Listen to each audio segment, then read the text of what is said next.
Hey there folks, and welcome back to the I Am CDB project. I of course am your host CDB. You are not, and today once again we're going to use the Raw Shaving RS18 Clear Cut Definitive Edition, and there are a couple of clarifications of things that were said yesterday that I want to make, or not actually clarifications but just additional information since I heard back from Raw Shaving. This razor for the $375 does come in this box, which I showed you yesterday. Go see the first look video if you haven't seen it. This is the best packaging that I have ever seen around a product. Now, it is expensive. There's no getting around that, but this packaging is absolutely incredible. Best I've ever seen by far. Comes in this box. I'll go ahead and show you the box again real quick just so you can see sort of what it looks like. It comes in this very, very fine, let's just drop that there. Fine box like so, that opens like so, razor goes in there, and of course your lubricating strips are in the bottom, and when that closes it is magnetic. It's got a very satisfying magnetic box. So if you're a collector of razors and things, this is a very nice presentation, and like I said, for my money, the best I've ever seen. Or from, in my view, the best I've ever seen for a razor at any price. Very, very nice. Let me set this aside and we'll come right back. Stay tuned. All right, and we're back. And another clarification I want to make, or additional information, is these lubricating strips, which you see here, they're good, said to be good from, can't remember what, 2 to 4 months, I think I said yesterday. And when you have to order new ones, they are 4 strips for $15. So 4 strips for $15. So there's the price on those, and I got that from Avi at Raw Shaving. So there's all the information for you if you had any questions yesterday. If you're in the market for a super premium razor, this certainly fits the bill. I think sometimes certain manufacturers sort of fake being premium. I mean, the razor itself is premium, but they don't put decent packaging around it. They want to sell you a $400 razor with a $1.75 packaging. Well, this razor is indeed expensive, but at least from the time you get it, it speaks premium from the time you even put the box in your hand to you actually touch the razor. And it is, as you saw yesterday, a very, very good shaver. Okay, now we're also going to use today Soap Commander Respect. And I picked this with good reason.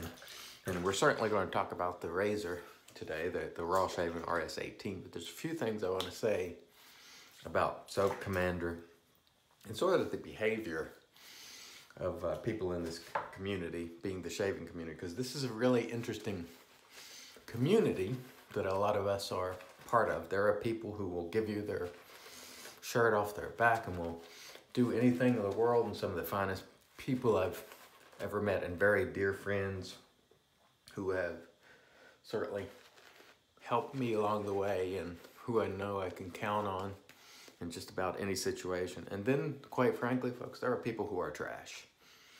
There are people who just aren't good folks. And the reason I say that is I saw yesterday, and I didn't see it firsthand. It was sort of screenshot and put in a message. Darren at Soap Commander had posted something of a deeply personal nature with respect to some problems with his family life, with his wife and so forth, Carrie. And first of all, let me say, I love Darren and Carrie. They are fine people, and I don't particularly care if they stumble from time to time like we all do. Look, even folks who are salted or stumble, we all do. We're all human. At any rate, he had posted something, deeply personal, indicating some problems in his life and marriage and so forth. And so some folks saw that as a time to try to be funny and make light of the situation. And I find that to be disgraceful. And if you do that kind of thing, when somebody's going through, listen to that feedback, when somebody's going through a very, very difficult time, and and you choose to make light of it and poke them for no good reason, that really says a lot about you as a person and individual. And I personally don't want anything to do with folks like that. It's not funny. It's ridiculous. Those are the same type of people who would see a fawn on the side of the roadway and swerve and go out of their way to hit it and kill it for no good reason. It's just not decent people. And I understand that some folks really like it when they see people of faith fall or falter. And so they see it fit to sort of, you know, revel in the fact that they've encountered difficult times or they've made a mistake. And I don't do it that way. I do not delight in the woes of other people, because I've certainly had woes myself. I've made mistakes. I've had problems in my own life and relationships, even recently, as you know. And I know how some people can treat folks who are going through difficult times. And it's really disgraceful. It's really disgraceful.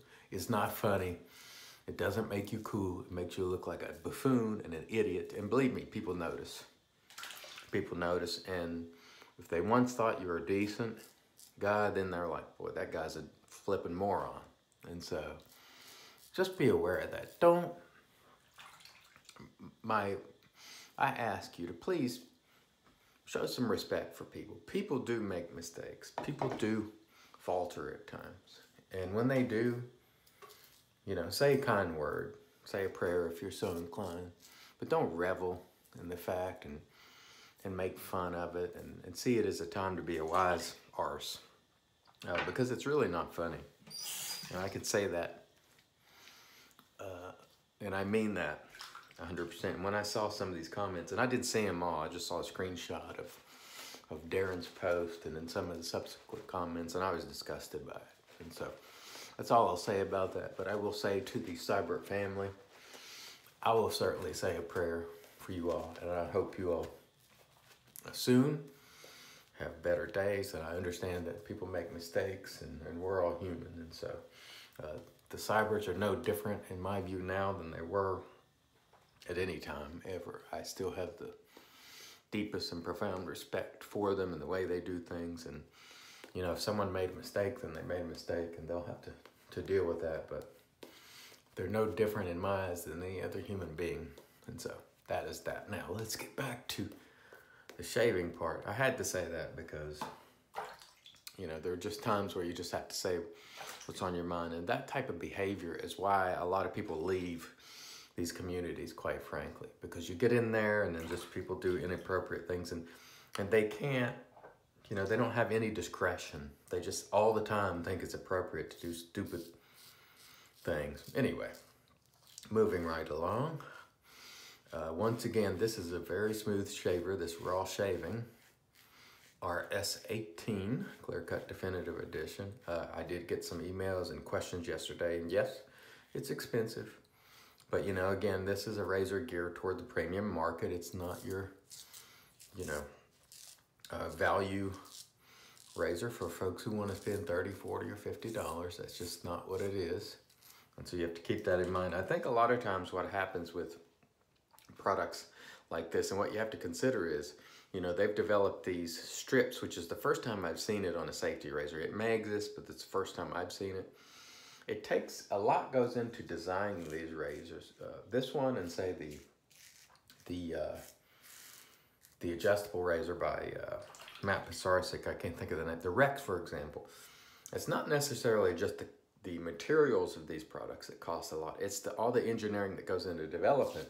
So they have to recoup the cost of all that. And I'm not justifying the prices they charge, but I can imagine that it costs quite a bit of money to bring a razor to market. I mean, we've seen the Rockwell, for example, how much money they collected. And as far as I know, that razor, it's been, you know, I don't know, we'll be approaching 2 or 3 years or whatever it is now, and it's still not fully out and in the hands of everyone who backed that Kickstarter. And that was hundreds of thousands of dollars.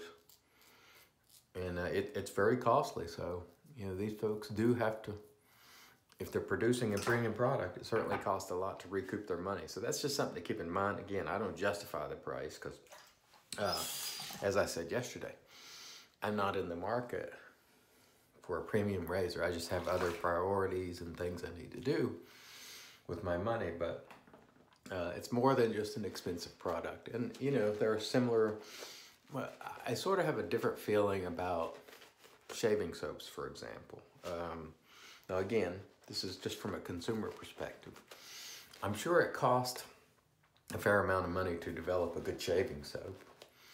But you know, when you charge $60 and $70 for it, it's like, you know, I don't know about that. So generally speaking, when I see a shaving soap with a $67 price tag, I'm immediately skeptical because I'm like, okay, you know, we see people who make soaps all the time for considerably less, and so I'm always skeptical. Quite frankly, because I've tried most of them, and to be very honest, most didn't do anything the others didn't do. But with hardware, sometimes I think you do get, you know, a little additional value. You can just tell in the quality of the product, the craftsmanship, you know, machine. It costs a lot to get that product to market, and certainly machining here in the United States is not inexpensive. So it's just something to keep in mind. Producing anything in the United States is not inexpensive these days. But all right, here we go for a third pass. And the one thing I'll say about this razor, definitely a very smooth shaver. So in terms of the shave, I've been very pleased with the way it shaves. It's very, very smooth. It's certainly one of the best shavers that I've ever used. It just feels right to me, lack of a better term. It just feels good. It feels nice. It's comfortable to use. Now, again, you know, you have to decide for yourself whether $375 or $200 or $250 or any price is a fair price for a razor. That's completely, you know, up to you. But it is a fine shaver, and I'm sure some people will try it and appreciate it. And I encourage you to reach out to the folks at Raw Shaving if you have questions, and I'm sure they'll answer them. I'm just here to show you this razor because they sent it for me to try and show it to you good folks. So, you know, take it or leave it. It's your scratch. You spend it in the way that you see fit. But it's a good shaver. That much I can tell you for sure. And the rest, of course, you'll have to figure out. But again, I'm impressed by those strips, which initially I thought was a gimmick, quite frankly. It really does a good job, and it's just smooth. Now, there's good residual slickness on this soap, so just about any razor would glide, but you can really feel, I don't know, it feels sort of softish, and I don't know, there's no drag or anything with those strips on there. It does kind of help, which certainly took me by surprise. That's why I've talked about it so much. And of course, it's a unique feature, and in this crowded market of at least hardware, anybody who does something different, I mean, I think you have to take it. If I was wearing a hat, I'd take it off and go, hey, great job Raw Shaving for doing something different, because we're not seeing a lot of that. So it is a really unique design, unique to Raw Shaving, excuse me. So check that out if you're so inclined. Let me go ahead and rinse, and we'll come back and do the post. Stay tuned. All right, and here we are back with the Magic Made by Witches Thayer's Witch Hazel. We'll just slap that on, and it feels fantastic. Very, very good stuff. If you haven't tried Thayer's, I recommend you do, and you know, give it a shot as part of your sort of post-shave routine. I use it religiously, as you know, and it works very well for me. I will let that sit for a minute while we sort of review what we used. Not a review in terms of an actual shaving review, but just reflecting on what we used. Soap Commander Respect, really nice lime and patchouli soap, great quality, great people. I don't care what anybody has to say. I encourage you, go out and buy some Soap Commander today and say a prayer for Darren and Carrie and family. Please do that if you're so inclined. We used the RazoRock Big Bruce, which you see here, really excellent brush for the price. The Raw Shaving RS18 Clear Cut Definitive Edition, pricey, but a very good shaver. If you're in the market for a premium razor, check it out and see what you think. It's always your choice. I'm just showing it here to you, but it is a fine shaver, I'll tell you that. And I'm going to throw a little bit of something, I'm going to do something I normally don't do, which is throw on a little bit of balm, but I'll do this after the shave, the Soap Commander Respect Balm. They have excellent balms at Soap Commander. The aftershave today is going to be the inexpensive Panaud Lime Sec. I'm just in a mood for something bright today, and we'll just slap a little of this on. Very, very nice. Very nice lime. And you can use it very liberally because, you know, it's not all that expensive. It's not going to set you back. It's not one of those $25, $30 aftershaves. It's very, very affordable, and it's very, very nice. All right, I want to thank everybody for joining me. Hope to see you again soon. Until next time, I've been your host, CDB. If you're not, God bless.